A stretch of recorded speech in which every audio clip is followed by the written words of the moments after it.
This ride takes us through Hyderabad, moving along the city roads during the ride. The mood here is calm and focused, with the sound of the engine carrying us through the changing rhythm of the streets. Let the road unfold naturally as we settle into this stretch. A little further along, this part of the route shows a grounded side of Hyderabad, where everyday movement defines the street. Shops, side lanes, and passing vehicles build a sense of momentum, and the pace stays steady. It is the kind of stretch where the ride feels less like a destination and more like a continuous observation.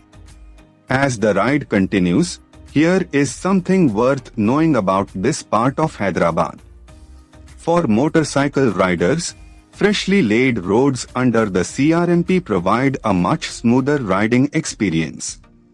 That local detail adds depth to what might otherwise seem like a simple road, and it reminds you that every ride here passes through layers of history and routine.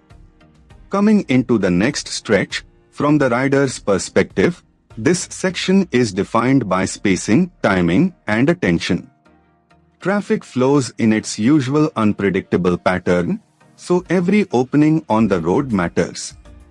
The experience becomes less about speed and more about reading the street early, staying smooth, and keeping the ride controlled. As this ride through Hyderabad comes to a close, the journey may be simple, but the texture of the road, the city, and the ride itself is what makes it worth watching.